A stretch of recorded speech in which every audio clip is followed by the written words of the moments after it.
Bienvenue à Melbourne! Je suis trop contente. En fait, j'ai habité ici pendant 6 mois pendant mes études et j'ai eu vraiment un coup de cœur pour cette ville. Ça a été parmi les 6 plus beaux mois de ma vie. Karim, il est pas content derrière pour ça. Et quand on s'est rencontré avec Karim, le premier sujet de discussion, ça a été l'Australie, parce que vraiment, j'aime trop ce pays.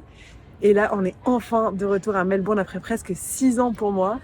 Et on commence notre pèlerinage par l'université de Melbourne dans laquelle j'ai étudié. Et on va traverser, visiter tout Melbourne, vraiment à la recherche des endroits de mon passé. J'ai trop hâte de vous montrer ça.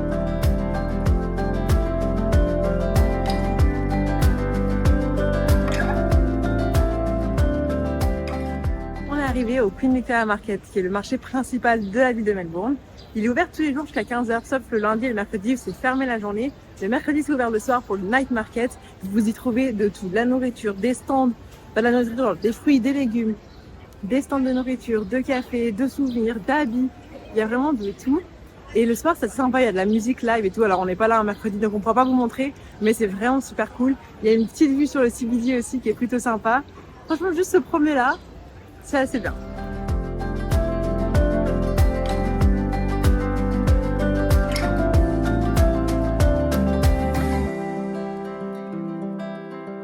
On vient d'arriver au centre du CBD. On est à la State Library, qui est du coup la bibliothèque nationale, qui est hyper belle. On va aller voir de l'intérieur parce que c'est vraiment un endroit super beau. Moi, je révisais mes examens là-dedans parce que c'est juste le meilleur endroit pour réviser. Et il y a un truc que j'adore à Melbourne, c'est à quel point c'est une ville qui est facile à visiter à pied. C'est-à-dire qu'il y a toute une zone qui est gratuite en tram, il y a plein de trams, il y a plein de transports publics, c'est simple. Mais le CBD à pied, ça se fait vraiment super bien.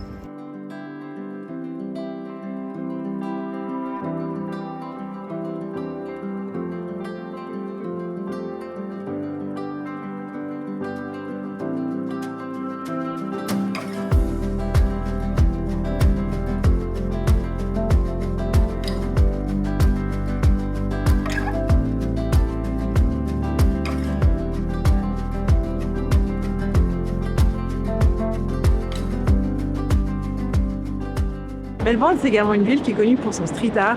Alors nous, pour le temps, on n'est pas des grands amateurs de street art, on n'y connaît pas grand-chose, mais c'est quand même sympa d'aller faire un tour dans les 2 rues principales qui sont Osier Lane, qui est la plus connue, avec ses graffitis qui sont en permanence. C'est très joli. Et la deuxième rue, c'est AC/DC Lane, nommée ainsi parce que le groupe AC/DC était australien. Si vous êtes des amateurs de street art, il faut savoir qu'il existe des sites sur lesquels vous pouvez retrouver vraiment tous les meilleurs endroits. Il y a même des tours, des free walking tours qui vous emmèneront à tous les meilleurs endroits pour voir le street art de Melbourne.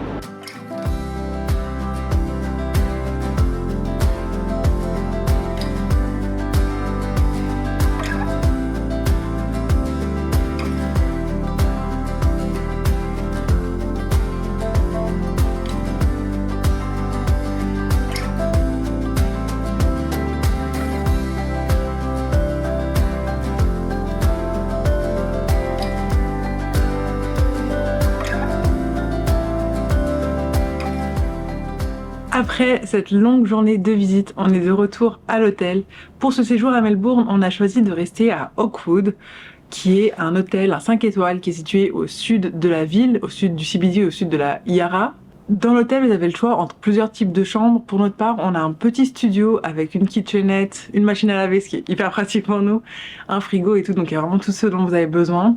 Ce qu'on aime bien avec cet hôtel, c'est qu'il est un tout petit peu en dehors du CBD, mais il est vraiment pas très loin. C'est-à-dire qu'on est au calme, mais on est à quelques minutes à pied des trams et on peut tout faire à pied. Ce matin, on a tout fait à pied. Franchement, ça se fait super bien. Et on a une vue sur la mer aussi de l'autre côté. Donc on a le CBD d'un côté, la mer de l'autre. C'est magnifique. Vue à quasi 180 dans la chambre. Et petit bonus, si vous avez prévu de vous rendre à Melbourne, cet hôtel vous fait cadeau de 15% sur votre prochaine réservation. On vous met le code et le lien en barre d'infos. Franchement, c'est une offre à prendre parce que les hôtels à Melbourne, ça coûte quand même un petit peu cher. Donc n'hésitez pas à aller faire un tour sur leur site. Il y a aussi un bar au 40e étage avec une vue incroyable sur la ville. On va y monter pour le coucher de soleil. Franchement, la vue est ouf. On a hâte de vous montrer ça.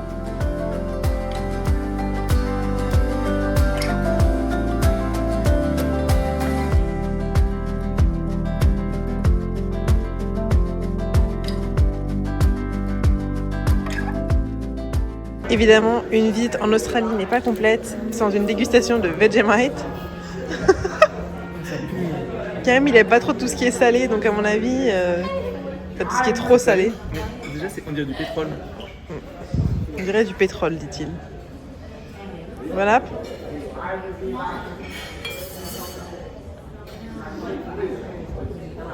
Ah.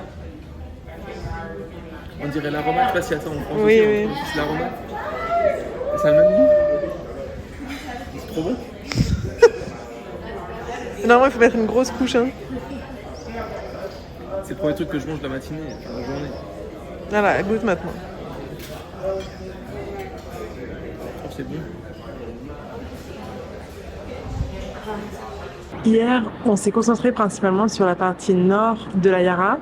Aujourd'hui, on passe au sud et on commence avec le Shrine of Remembrance, qui est en fait un lieu commémoratif des guerres dans lesquelles les soldats australiens ont servi, que ce soit la Première Guerre mondiale, mais aussi la guerre de Corée, le Vietnam, la Seconde Guerre mondiale et tant d'autres. Pour moi, ce lieu, c'est surtout la plus belle vue sur la skyline de Melbourne. J'adore, c'est magnifique, vous voyez derrière moi. Il y a plein de belles vues sur Melbourne, mais depuis ici, c'est vraiment ma préférée. Et juste à côté, il y a les jardins botaniques dans lesquels on va aller se promener juste après.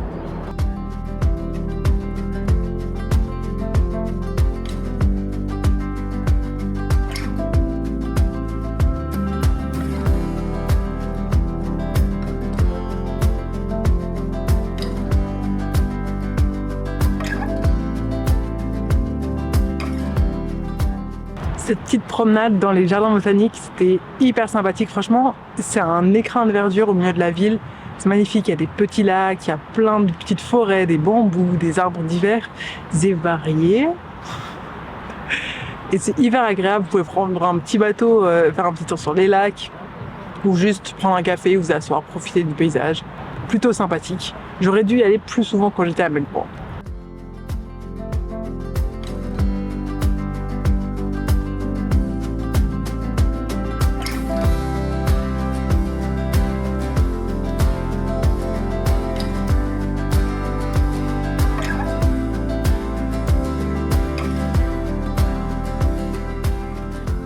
Nous voici au point le plus au sud finalement de la ville qui est St Kilda. Pour venir ici, on a pris un tram et un bus, il y a des trams qui vous amènent. Pour ça, vous aurez besoin d'une carte, qui s'appelle la carte Mickey, que vous pouvez acheter soit aux stations, soit dans les petits magasins. Et vous pouvez aller partout avec, franchement, c'est la meilleure solution. Les transports en commun, ils sont plutôt pas mal à Melbourne.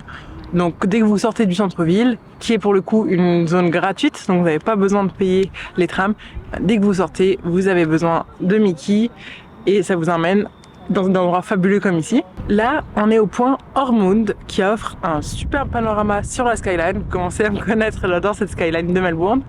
Et on va aller se promener jusqu'au pier, jusqu'à la jetée, jusqu'au pont, qui est aussi un endroit où on peut voir des manchots. Mais le moment parfait pour les voir, c'est après le coucher du soleil. On va quand même tenter d'y aller maintenant si c'est possible, parce que comme ça nous évite de revenir ce soir. On va voir si on a de la chance ou pas. Je fais une petite apparition furtive pour montrer ma déception. Je rêvais de voir les manchots. Je crois que ça va pas être pour aujourd'hui parce qu'on est arrivé à proximité de la jetée. Il y a des grosses pelleteuses, il y a beaucoup de travaux et apparemment c'est compliqué d'en voir. On n'est même pas sûr de pouvoir aller sur la jetée. Mais du coup, je suis super triste. Et en plus, je me fais attaquer par les mouches. C'est pas chouette. Mais j'ai pas perdu espoir parce que normalement, demain soir, on devrait pouvoir voir des manchots, plein de manchots. Je me réjouis trop.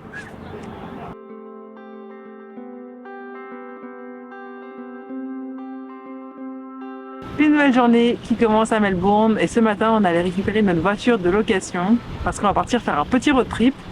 On commence avec un premier stop qui est Brighton Beach, qui est vraiment très proche du centre-ville. Vous n'avez pas besoin d'une voiture pour venir ici, vous pouvez venir en transport ou en Uber.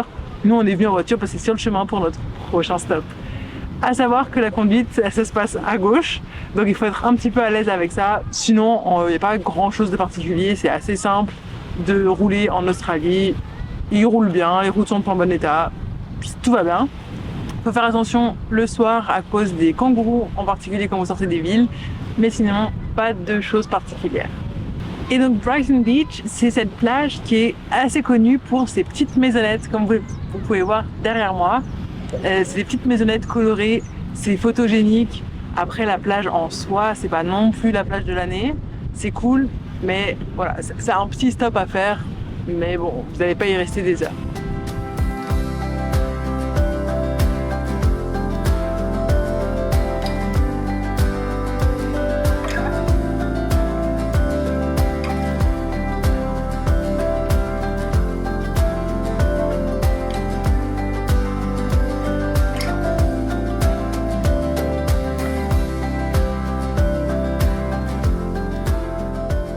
Nous voilà arrivés à Phillip Island et j'ai sorti le poncho parce qu'on s'est pris une petite tempête. Et notre premier stop, c'est la réserve de conservation des koalas. Donc en fait, c'est une réserve qui est avec des barrières. Mais par rapport à plein d'autres endroits en Australie, particulièrement dans le Queensland, ici, il est interdit de nourrir ou de toucher les koalas ou de les déranger ou quoi que ce soit. Donc en fait, il y a des chemins un petit peu surélevés qui vous emmènent à travers les eucalyptus et vous pouvez observer plusieurs koalas de loin ou de près, suivant où vous avez décidé de faire leur sieste. C'est des animaux qui sont tellement mignons. Alors, ils dorment 20 heures par jour et le reste du temps, ils mangent. Mais comme il y a tellement peu d'énergie dans les feuilles d'eucalyptus, c'est pour ça qu'ils ne bougent pas beaucoup. Ce sont pas des animaux très actifs. Donc, probablement que vous les verrez juste dormir. Nous, on a eu de la chance, on a vu un koala être un petit peu actif. Je pense qu'il allait chercher à manger.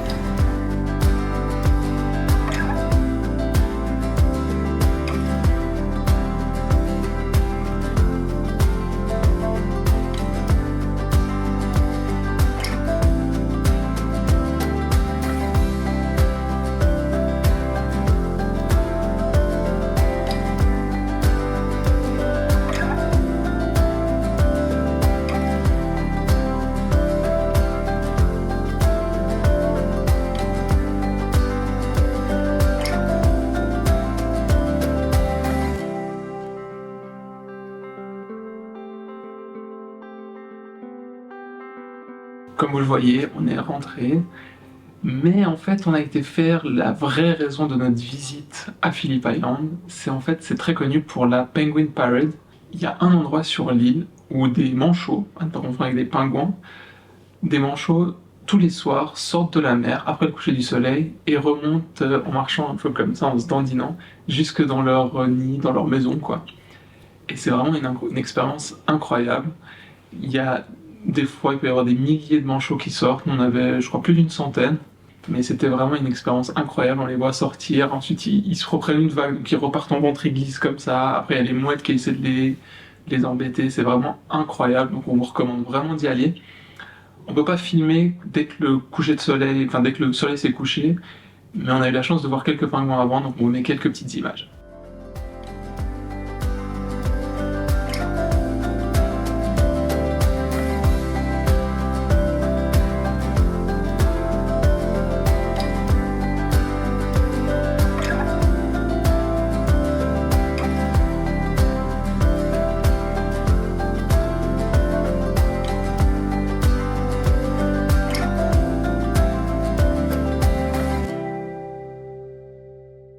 Et voilà, c'est déjà la fin de ce séjour à Melbourne. Il nous reste encore plein de choses à voir en Australie. On va y rester à peu près 2 mois, un petit peu moins.